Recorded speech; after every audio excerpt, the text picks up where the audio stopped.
Bismillahirrahmanirrahim. Assalamualaikum warahmatullahi wabarakatuh. Nama saya Nurul Izaina binti Muhammad Arpandi beserta dengan rakan kumpulan saya Nurul Ufairah binti Mahmud dan juga Nur Ifah binti Abdul Ghani. Hari ini kami akan membentangkan tugasan 3 bagi kerja khusus mata pelajaran Bahasa Melayu Kontekstual yang dibimbing oleh Encik Mota bin Haji Rais. Hari ini kami akan membentangkan dan menerangkan pengucapan awam beserta dengan simulasi pengacaraan majlis. Baiklah. Pengucapan awam ialah satu bidang yang perlu dikuasai bukan saja oleh pimpinan masyarakat, organisasi, agensi-agensi kerajaan dan swasta, tetapi juga individu yang sentiasa berhadapan dengan orang ramai yang memerlukan ia berkomunikasi dengan lebih daripada seorang. Seseorang itu perlu mempersiapkan diri bagi menghadapi sesuatu keadaan dan sentiasa bersikap optimis kerana sikap yang gemuruh boleh memberi kesan yang tidak baik kepada perucap ataupun speaker. Pengucapan awam terdiri daripada 4 jenis ucapan iaitu ucapan spontan, ucapan extemporaneous, ucapan manuskrip dan ucapan hafalan. Komunikasi boleh ditarifkan sebagai satu proses perpindahan maklumat, perasaan, idea dan fikiran seseorang individu kepada individu atau sekumpulan individu yang lain. Ia merupakan proses interaksi yang bererti antara hidupan dan merangkumi maksud perbuatan menghantar maklumat dan proses untuk bertukar-tukar maksud supaya dapat menghasilkan pemahaman yang baik. Komunikasi pula terbahagi kepada dua bahagian iaitu secara lisan dan bukan lisan. Komunikasi bukan lisan terdiri daripada bahasa gerak-geri, bahasa isyarat, sentuhan, hubungan mata dan penulisan. Pengucapan awam pula boleh didefinisikan sebagai pelahiran bahasa dengan penuh makna melalui komunikasi lisan iaitu menggunakan suara dan perkataan. Dan bukan lisan pula menggunakan anggota tubuh perucap. Abdul Muati Ahmad 2000 menyatakan bahawa pengucapan umum adalah menggunakan komunikasi verbal dan bukan verbal. Jadi, kemahiran berkomunikasi bukanlah sesuatu yang diperolehi secara sempurna jadi, tetapi setiap orang perlu berusaha untuk memajukan diri dalam bidang pengucapan awam. Semua orang boleh menjadi perucap yang baik seandainya dia sentiasa bersedia setiap kali perlu berhadapan dengan individu yang lain, sama ada semasa sesi temu duga, memberi ceramah, membuat pembentangan dan sebagainya. Tujab ucapan adalah untuk memberi maklumat kepada pendengar mengenai sesuatu perkara dan isu serta juga boleh dilakukan secara syarahan umum. Selain itu, ia juga bertujuan memujuk dan mempengaruhi pendengar mengenai sesuatu isu atau untuk memastikan apa yang disampaikan diterima oleh pendengar. Selain itu, ucapan juga bertujuan untuk menghiburkan pendengar ketika menyampaikan sesuatu maklumat dan informasi serta digunakan untuk bertukar-tukar pandangan.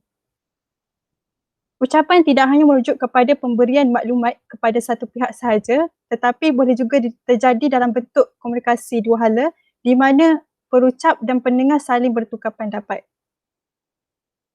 Oleh itu, pelbagai cara dan tips yang perlu dilakukan bagi seorang perucap untuk memastikan individu itu dapat menghasilkan sebuah pengucapan awam yang berkesan. Pengucapan awam yang berkesan terjadi apabila pendengar menerima maklumat yang sama diberikan oleh perucap dan mengelakkannya terjadinya salah faham dalam maklumat yang disampaikan dan semasa maklumat itu diterima oleh pendengar. Baiklah, antara tips yang boleh diamalkan dalam sesebuah pengucapan awam adalah pertama, menangani perasaan gugup dengan berucap terus dan tidak berhenti. Kedua, mengumpulkan idea dan maklumat sebelum membuat pengucapan bagi memastikan ucapan lebih sistematik dan teratur.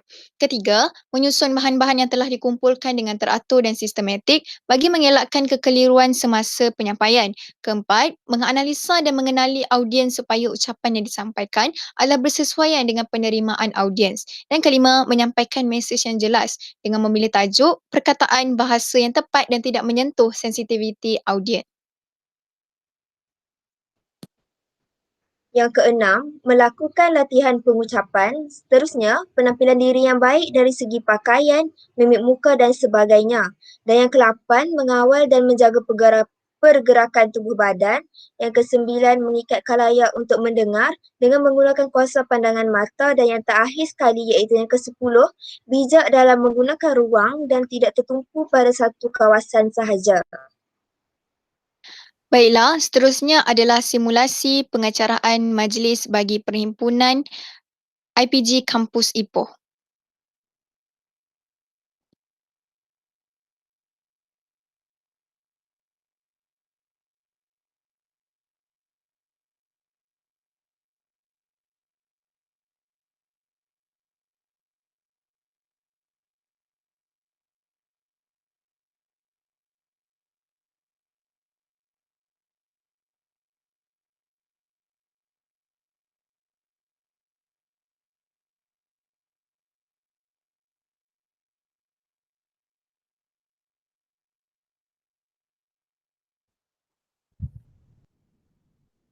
Peringatan mesra kepada semua hadirin.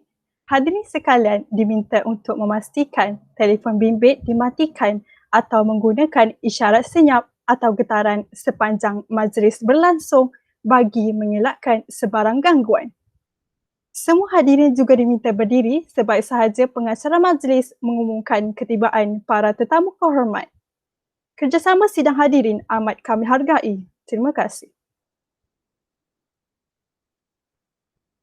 Mengumumkan ketibaan yang berbahagia Dr. Yahya bin Osman, Pengarah Institut Pendidikan Guru Kampus Ipoh, diiringi oleh Timbalan Pengarah Encik Muhammad Khadri bin Fazil Rahman, Encik Badrul Hisham bin Ahmad Sukar, Ketua Jabatan Hal Ehwal Pelajar, Ketua-Ketua Jabatan, Ketua-Ketua Unit, para pensyarah. Sidang hadirin diminta untuk terus berdiri bagi menyanyikan lagu Negaraku, lagu Negeri Perak dan lagu IPGM. Sidang hadirin dipersilakan duduk. Bismillahirrahmanirrahim. Assalamualaikum warahmatullahi wabarakatuh dan salam satu Malaysia. Melati kuntum tumbuh melata, sayang merebah di pohon cemara. Assalamualaikum mulanya kata, saya sembah pembuka bicara. Kepekan kuala membeli bingka, sayang pesanan terlepas sudah. Majlis bermula tirai dibuka dengan alunan madah yang indah. Yang berbahagia, Dr. Yahya bin Osman, Pengarah Institut Pendidikan Guru Kampus Ipoh, yang berusaha Encik Muhammad Khadri bin Fazil Rahman, Timbalan Pengarah IPG Kampus Ipoh, yang berusaha Encik Badrul Hisham bin Ahmad Sukar, Ketua Jabatan Hal Ehwal Pelajar IPG Kampus Ipoh.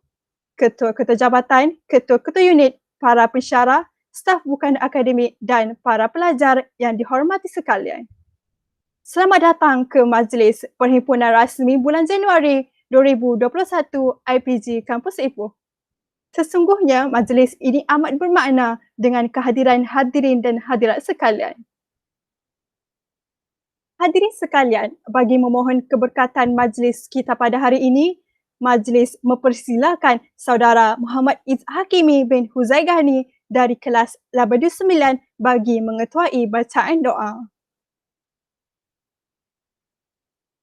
Majlis dengan segala hormatnya dan takzim mempersilakan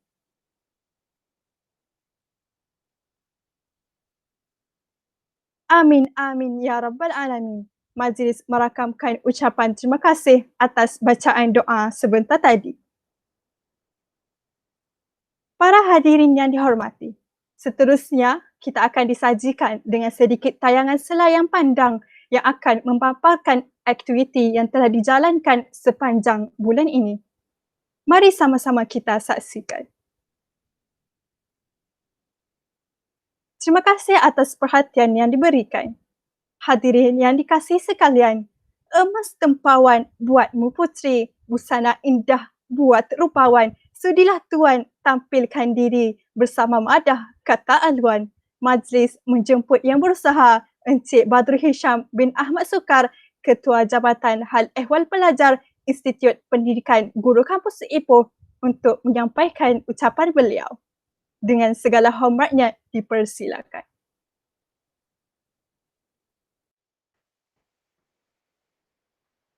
Bismillahirrahmanirrahim. Terima kasih kepada saudari pengacara majlis, Dr. Yahya bin Osman, pengarah IPG Kampus Ipoh, Encik Muhammad Kadri bin Fazil Rahman, Timbalan Pengarah IPG Kampus Ipoh, ketua-ketua jabatan, ketua-ketua unit, para pensyarah dan semua pelajar IPG Kampus Ipoh yang dikasihi sekalian.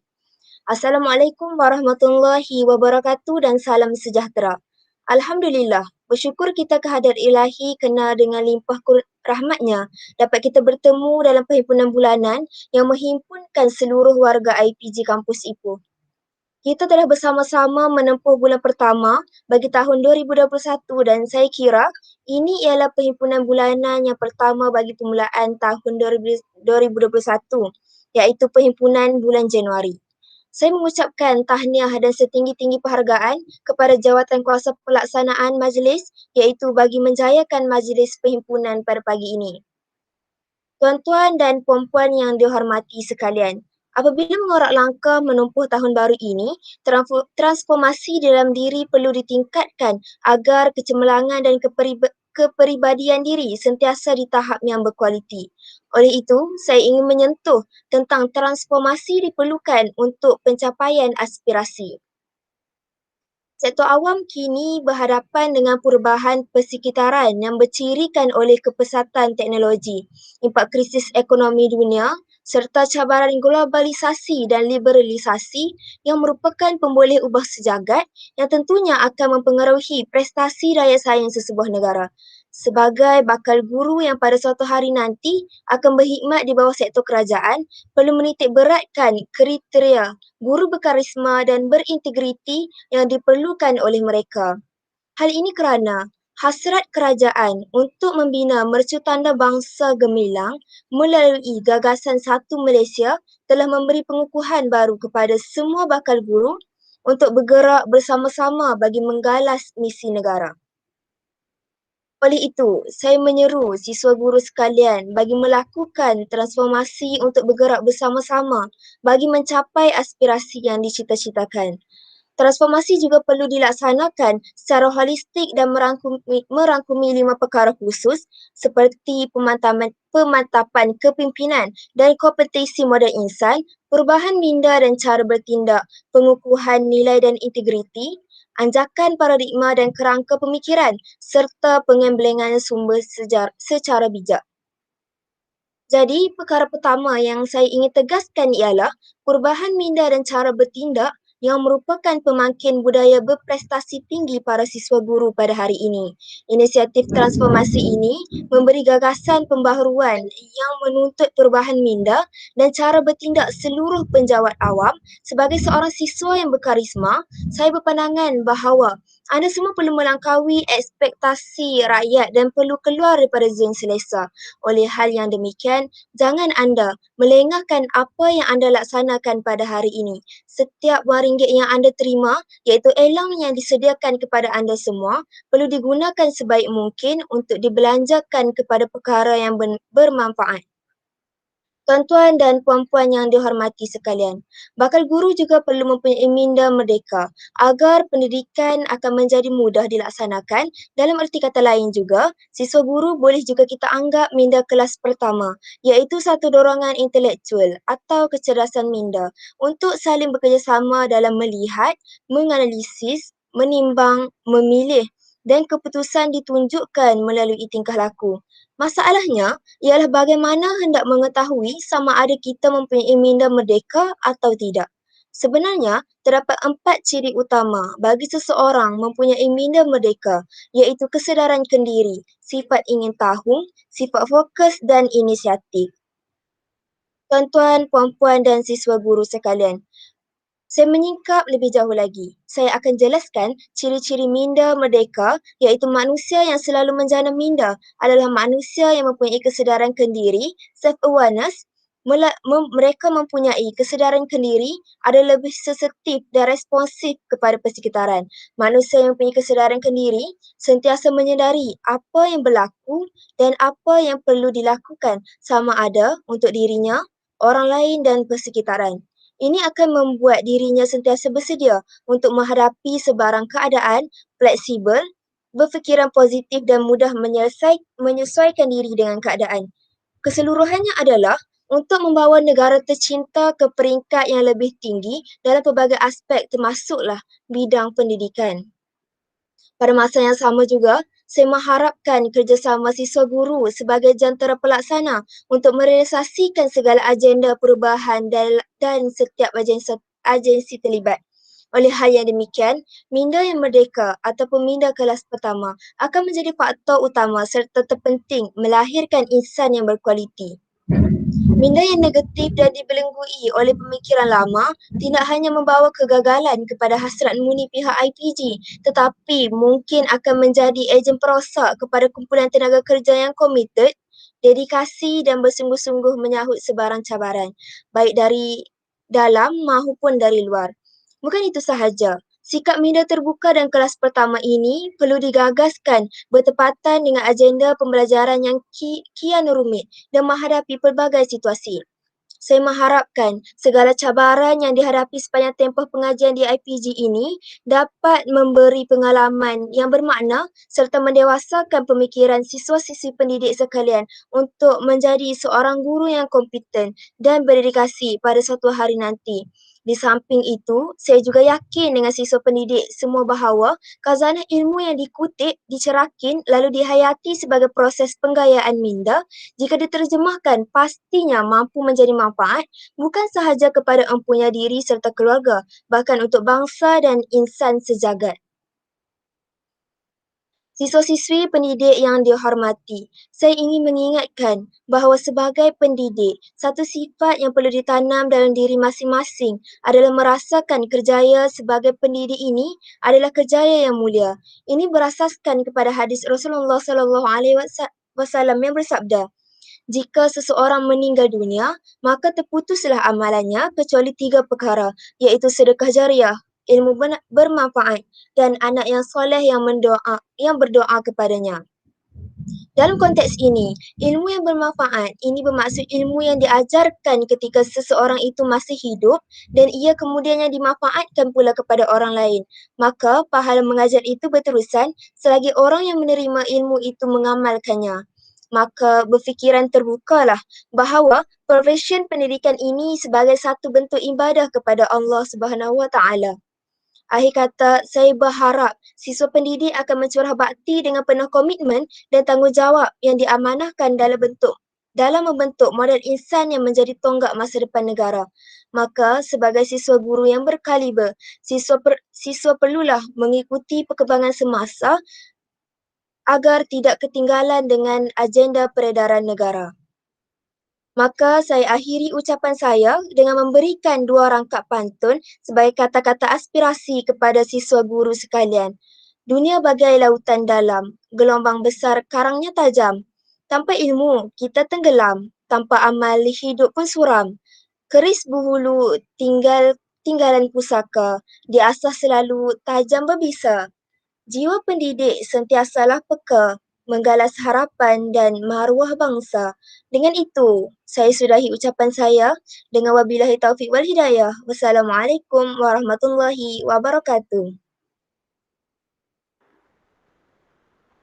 Majlis merakamkan ribuan terima kasih di atas ucapan yang telah disampaikan sebentar tadi. Seterusnya, kita akan menyaksikan selayang pandang kedua yang akan memaparkan aktiviti-aktiviti yang bakal dilaksanakan pada bulan Februari 2021. Mari sama-sama kita saksikan. Terima kasih atas perhatian yang diberikan. Sudilah Tuan jalan berlapan di malam kelam. Sudilah Tuan beri ucapan kata aluan pemanis kalam. Majlis menjemput yang berbahagia Dr. Yahya bin Osman, pengarah IPG Kampus Ipoh, bagi menyampaikan ucapan beliau. Dengan segala hormatnya, majlis mempersilakan.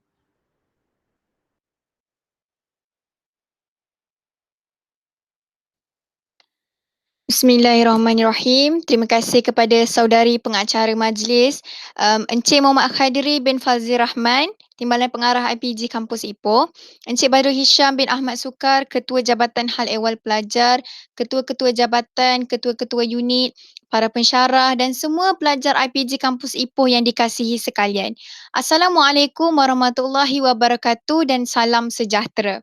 Saya memanjatkan rasa syukur kehadrat Ilahi kerana dengan izinnya perhimpunan mingguan terakhir pada bulan Januari mempertemukan kita semua di pagi ini untuk berkongsi ilmu, pengalaman, kegembiraan dan aspirasi sepanjang bulan Januari. Atas komitmen dan kesungguhan yang ditunjukkan oleh seluruh warga IPG Kampus Ipoh, saya ucapkan ribuan terima kasih dan tahniah. Jelas terzahir kepada saya kesepaduan kerja yang begitu baik walaupun masing-masing sentiasa bergerak ke sana kemari menguruskan tugas-tugas yang lain. Tuan-tuan dan puan-puan, bila kita bercakap tentang kesepaduan, kita perlu faham banyak perkara. Perkara paling asas ialah kesepaduan idea. Jika di peringkat menggembleng idea pun sukar kita lakukan, maka kita sebenarnya terlalu jauh dengan kecemerlangan dan kehebatan. Dengan kata lain, mustahil bagi kita untuk merealisasikan impian. Tun Dr. Mahathir pernah menulis, rakyat Malaysia menghabiskan banyak masa untuk berdebat mengenai sesuatu idea. Mengenai sesuatu idea baru itu supaya ianya tidak perlu dilaksanakan. Di awal tahun 1980-an dulu, idea untuk menyelaraskan waktu di antara Malaysia Barat dengan Malaysia Timur menerima tentangan yang cukup hebat.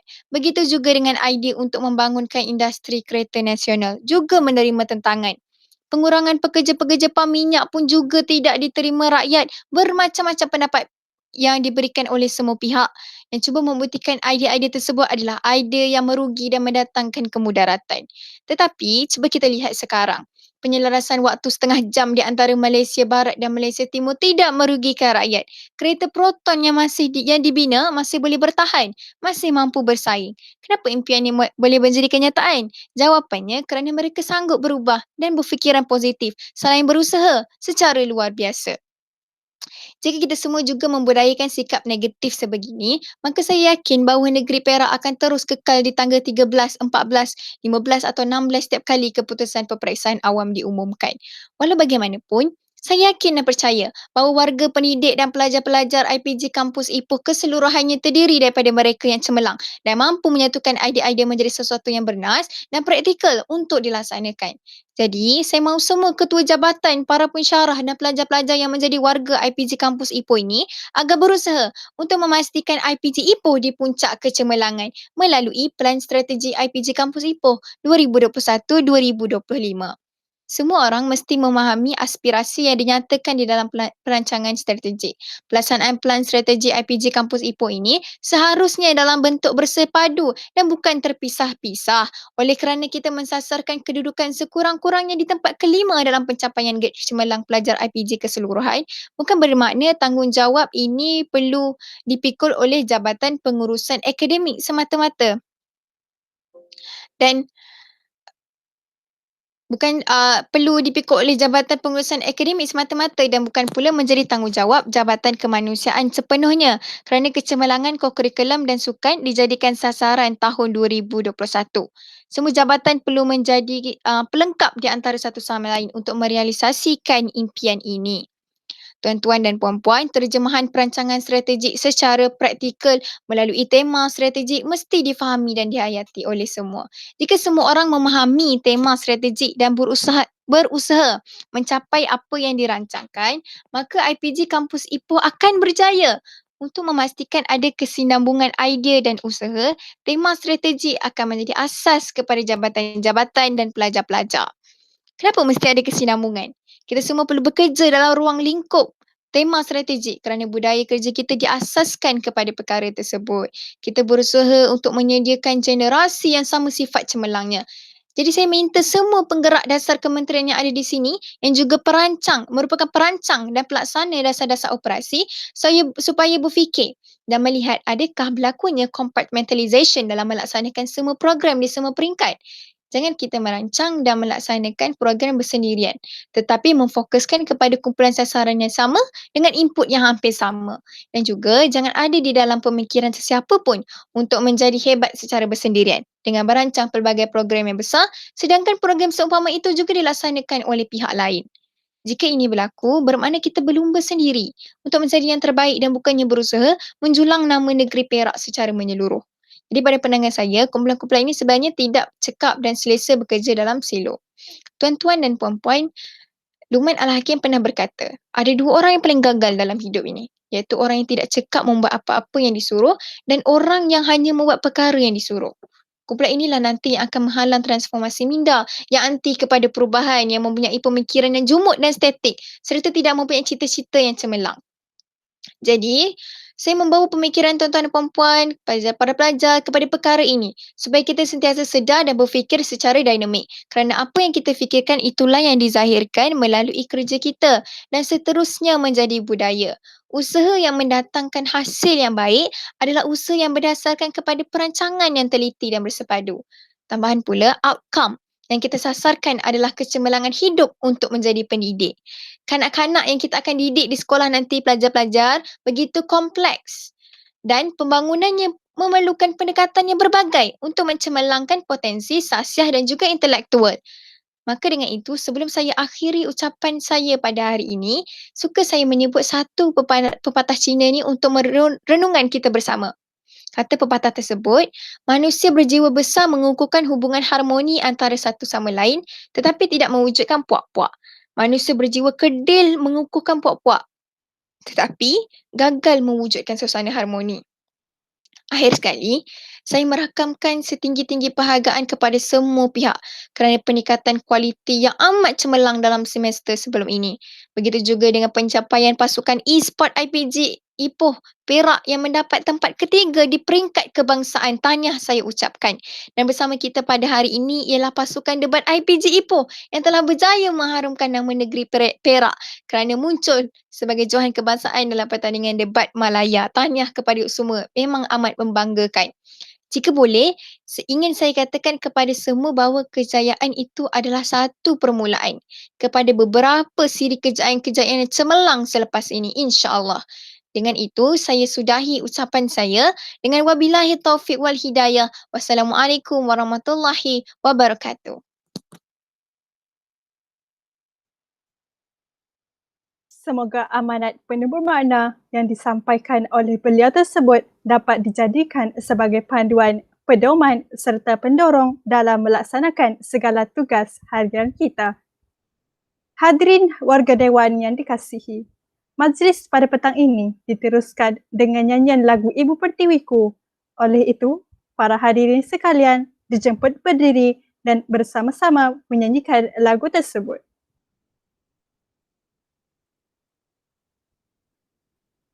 Bintang barat terbit petang, bintang timur terbit pagi. Jika tidak melarat panjang, ada umur ketemu lagi. Bunga seroja di atas para, jatuh ditimpa buah berangan. Andai kata tersilap bicara, kemaafan jua kami pohonkan.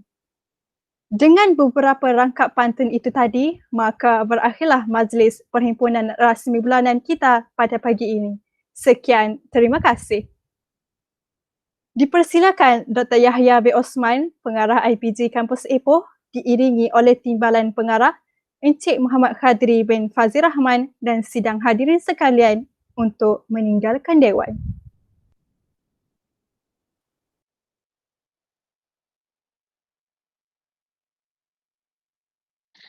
Baiklah, berikut merupakan simulasi pengacaraan majlis untuk perhimpunan di IPG Kampus Ipoh. Maka dengan itu berakhirlah pembentangan tugasan 3 bagi subjek Bahasa Melayu Kontekstual daripada kumpulan kami. Sekian, terima kasih.